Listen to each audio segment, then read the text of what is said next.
Hello friends, welcome to my channel. Friends, आज मैं आपको गुलाब कहानी में से हसना का चरित्र चित्रण करवाने जा रही हूँ। हसना चंद्रगुप्त विद्यालंकार की कहानी गुलाब का प्रमुख पात्र है।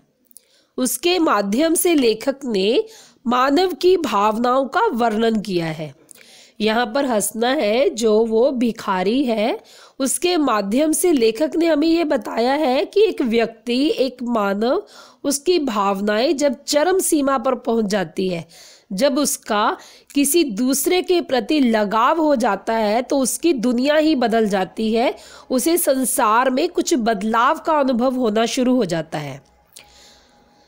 हसना जो है वो पेशे से भिखारी है।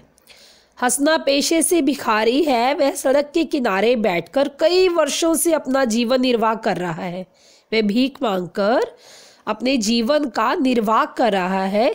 संसार में वह अकेला है। उसे भिक्षा में कुछ अधिक प्राप्त नहीं होता, क्योंकि वह एक ऐसे स्थान पर बैठा है जहां पर लोगों का आना जाना कम है। उसे भिक्षा में कुछ अधिक नहीं मिलता। वह संसार में अकेला है। कोई उसको कुछ दे या उसको कुछ ना दे, सभी के लिए वह मीठी दुआएं मांगता है कि भगवान करे सभी का अच्छा हो। सभी के लिए वह मीठी दुआएं मांगता है, भले ही उसे कोई कम दे या उसे कोई ज्यादा दे। अब उसे चरित्र की दूसरी विशेषता यह है कि वह नेक चलन और रहम दिल है।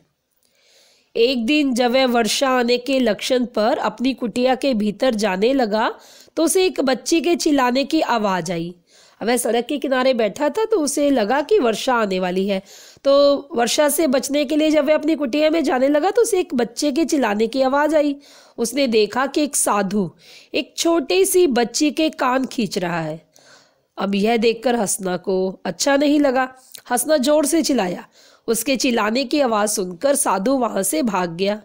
हसना ने बच्ची को उठाया, उसे झोंपड़ी में लेकर गया। उसने देखा कि यह अकेली बच्ची है। उसने उसका अच्छा पालन किया, अच्छा पालन पोषण करना शुरू कर दिया। वह बच्ची को कुछ खुश रखने के लिए हर संभव प्रयास करने लगा।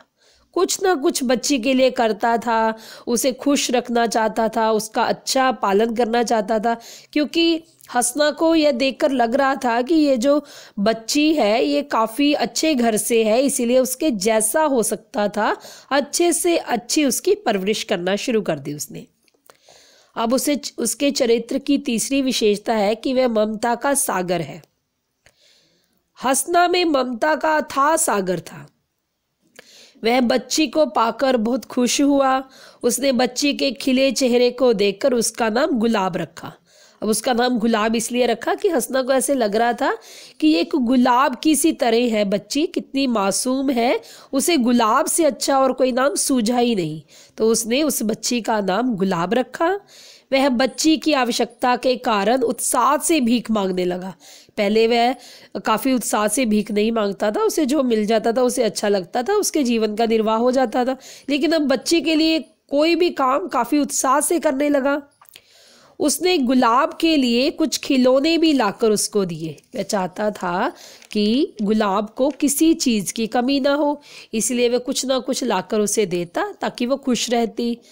उसकी प्रसन्नता चरम सीमा पर थी। वह संसार को एक नए रूप में देखने लग गया था।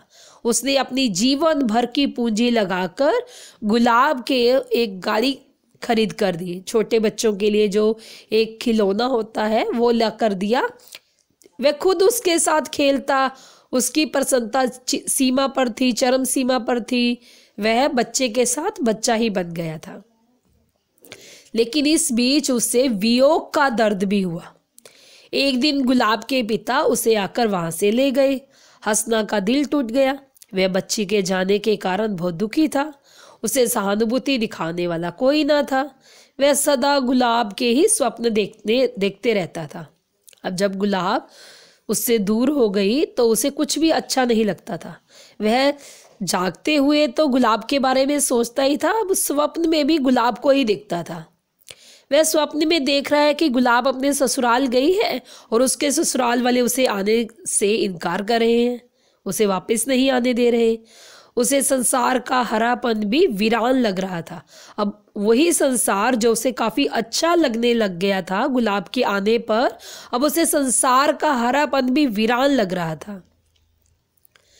राम प्रताप तथा विंदेश्वरी नीरा को साथ लेकर हसना के पास आते हैं। अब यहाँ पर नीरा कौन है? गुलाब।